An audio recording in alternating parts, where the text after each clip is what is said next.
Assalamualaikum warahmatullahi wabarakatuh. Perkenalkan, nama saya Abdul. Saya mengambil berasal prodi akuntansi. NIM saya 2902150123. Dalam video kali ini saya akan mempresentasikan tentang etika bisnis dengan dosen pengampu Bapak Muhammad Taufan Nugroho, SSI MM.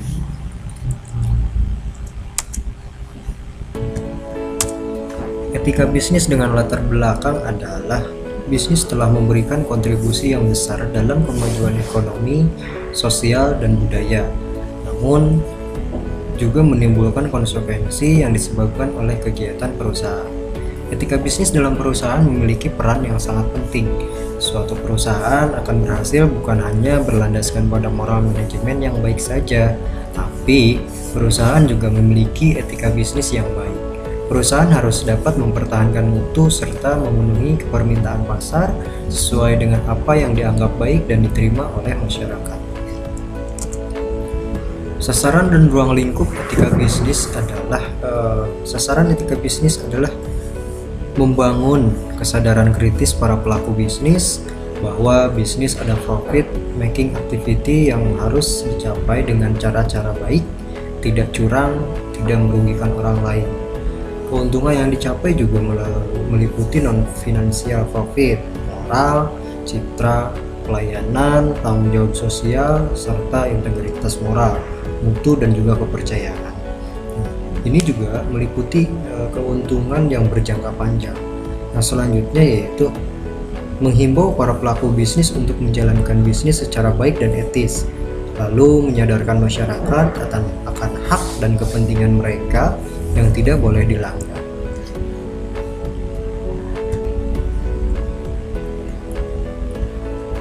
Pengertian etika dan bisnis.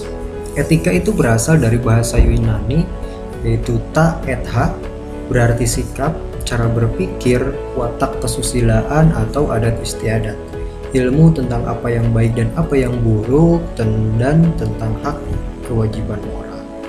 Jadi etika adalah aktivitas yang dijalankan berdasarkan nilai-nilai rasional, berdasarkan kesepakatan kelompok yang melaksanakan.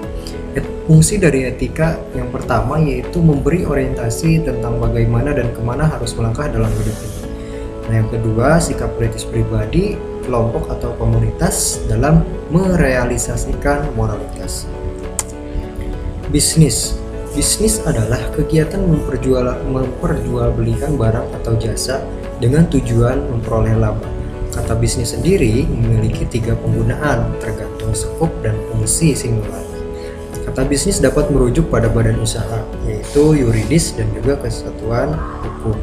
Teknis, ekonomi yang bertujuan sama-sama mencari laba dan keuntungan. Etika bisnis sendiri adalah suatu aturan yang tidak tertulis tentang benar dan tidaknya dalam menjalankan suatu bisnis yang mencakup segala aspek kegiatan bisnis, baik individu, perusahaan maupun masyarakat. Tujuan daripada etika bisnis sendiri adalah untuk mendorong bagi kesadaran moral dan batasan bagi pelaku bisnis untuk menjalankan bisnis dengan jujur dan adil. Selanjutnya yaitu teori tentang etika bisnis. Teori etika bisnis ini ada 2. Yang pertama yaitu etika deontologi. Etika deontologi ini adalah bahasa dari Yunani yaitu deon yang berarti kewajiban dan logos yang berarti ilmu atau teori.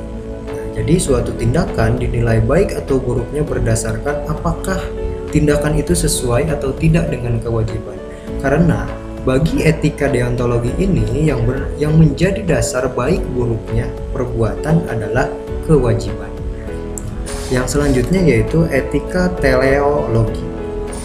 Ini juga berasal dari bahasa Yunani telos yang berarti akhir, tujuan, dan maksud, sedangkan logos adalah perkataan. Jadi teleologi adalah ajaran yang menerangkan segala sesuatu dengan segala kejadian menuju pada tujuan tertentu.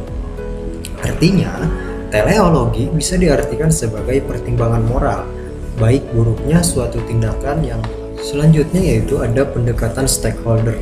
yang mana pendekatan stakeholder ini adalah untuk mengamati dan menjelaskan secara sistematis bagaimana unsur-unsur dipengaruhi dan mempengaruhi keputusan dan tindakan bisnis. Stakeholder sendiri dibagi dalam dua kelompok. Yang pertama yaitu kelompok primer, terdiri dari pemegang saham atau pemodal pemilik, kedua kreditur, karyawan, pemasok konsumen, penyalur, dan pesaing. Sedangkan untuk kelompok sekunder terdiri dari pemerintah, lembaga asing, kelompok sosial seperti LSM atau NGO, media massa, kelompok pendukung, dan masyarakat pada umumnya. Nah, ini adalah gambaran bagaimana stakeholder, yang mana dari gambaran ini yang paling berperan penting adalah kelompok primer. Di dalam etika bisnis di suatu perusahaan ada beberapa manajemen dengan etika-etikanya. Yang pertama yaitu etika bisnis dalam manajemen pemasaran, yang kedua etika bisnis dalam manajemen produksi, dan yang ketiga adalah manajemen etika bisnis dalam manajemen sumber daya manusia. Di dalam manajemen pemasaran itu sendiri ada beberapa yang harus diketahui. Yang pertama yaitu kewajiban untuk mematuhi. Artinya di dalam kewajiban untuk mematuhi ini adalah untuk memberikan suatu produk dengan karakteristik persis seperti apa yang dinyatakan oleh perusahaan. Yang kedua yaitu kewajiban untuk mengungkapkan. Artinya di sini adalah untuk memberikan semua fakta pada konsumen tentang produk yang dianggap memang berpengaruh pada keputusan konsumen untuk membelinya. Yang ketiga yaitu kewajiban untuk tidak memberikan gambaran yang salah. Artinya di sini adalah penjual atau manajemen pemasaran ini harus menggambarkan produk yang ia tawarkan dengan benar berdasarkan pemahaman yang sama tentang barang yang ia tawarkan di pikiran konsumen, tentang bagaimana barang tersebut adanya. Nah, yang terakhir adalah kewajiban untuk tidak memaksa. Artinya di sini adalah untuk memberi dan tidak memanfaatkan, untuk memberi kewajiban untuk tidak memanfaatkan keadaan emosional, yang mana di sini adalah tidak benar-benar memanfaatkan kepentingan, tidak memanfaatkan ketidaktahuan atau juga kebodohan. Biarkan saja di sini adalah pembeli untuk menetapkan pilihannya dengan secara bebas. Dalam manajemen pemasaran juga ada contoh-contoh yang memang etika bisnis di dalam manajemen pemasaran ini. Yang pertama yaitu konsumen dan produsen, yang mana di sini adalah konsumen merupakan stakeholder yang paling penting di dalam bisnis, yang mana juga konsumen dan produsen mengetahui hak dan kewajibannya untuk bebas membeli dan tidak membeli. Seharusnya konsumen di sini adalah memiliki hak-hak sebagai konsumen, yaitu hak atas keamanan, hak atas informasi, hak untuk memilih, dan hak untuk mendengarkan. Selanjutnya yaitu kompetisi, yang mana di dalam kompetisi ini berdasarkan persaingan bisnis yang semakin ketat, di sini kemungkinan akan menimbulkan perusahaan atau suatu instansi untuk melakukan praktek-praktek pemasaran yang meragukan dalam aspek moralnya. Yang selanjutnya yaitu keputusan produk. Maksud dari keputusan produk ini adalah produk yang dihasilkan perusahaan atau suatu instansi pelaku bisnis harus memperhatikan moral dan juga bertanggung jawab secara moral menghasilkan produk yang aman untuk memenuhi standar. Yang selanjutnya yaitu hubungan dengan saluran distribusi. Yang terakhir adalah promosi dan praktek. yang mana di dalam promosi dan praktek ini adalah bagian direksi marketing ini harus membuat calon konsumennya tertarik akan hal produk yang memang ia tawarkan. Dan di sini juga promosi harus benar-benar dilakukan secara etika yang baik dan juga benar. Selanjutnya yaitu manajemen produksi, di mana di dalam manajemen produksi ada beberapa hal yang memang harus dipahami. Namun manajemen produksi ini sendiri adalah dia berfungsi sebagai manajemen untuk menciptakan atau mengadakan barang jasa. Ya. Adapun dalam manajemen produksi etika, yang pertama yaitu penggunaan bahan baku. Artinya di dalam manajemen produksi ini diperlukan bahan baku yang tepat dan berkualitas. Tujuannya untuk apa? Untuk menghasilkan produk yang berkualitas dan siap untuk dijual di pasar. Penggunaan bahan baku juga harus memenuhi standar yang memang ditetapkan oleh peraturan. Bahan baku yang digunakan harus aman dan tidak membahayakan orang-orang di sekitar.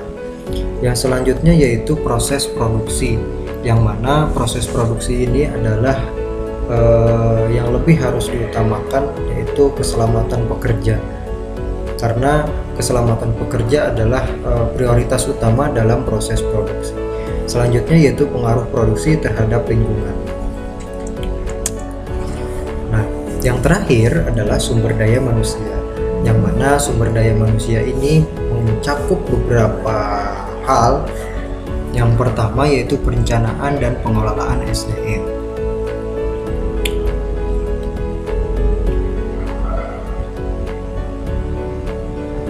Yang kedua, pendidikan dan pelatihan. Yang ketiga, peningkatan pegawai. Yang keempat, kinerja pegawai dan pengakuan. Dan yang terakhir adalah kepuasan pegawai. Nah, di dalam etika bisnis juga ada yang namanya etika utilitarianisme, yang mana etika utilitarianisme ini adalah tentang bagaimana menilai baik buruknya suatu kebijakan sosial politik, ekonomi, dan legal secara moral. Teori etika utilitarianisme ini mengatakan bahwa suatu kegiatan bisnis adalah baik jika memberikan manfaat pada sebagian besar konsumen atau masyarakat. Di dalam etika utilitarianisme ada nilai positif. Yang pertama yaitu rasionalitas. Yang kedua, sangat menghargai kebebasan setiap pelaku moral. Dan yang ketiga, universalitas. Nah, di dalam etika utilitarianisme ini tentu ada kekuatan dan kelemahan. Untuk kekuatan sendiri yaitu sebagai proses dan sebagai standar penilaian. Yang kedua, analisis keuntungan dan kerugian. Nah, sedangkan untuk kelemahannya sendiri di dalam etika utilitarianisme ini, yang pertama, manfaat berbeda-beda antar manusia, tidak pernah menganggap serius nilai suatu tindakan, tidak pernah menganggap serius kemauan baik seseorang, dan yang terakhir adalah selalu membenarkan hak kelompok minoritas tertentu. Nah, mungkin itu saja presentasi dari saya untuk etika bisnis di dalam kesempatan kali ini. Kurang lebihnya mohon maaf. Saya akhiri. Assalamualaikum warahmatullahi wabarakatuh. Terima kasih.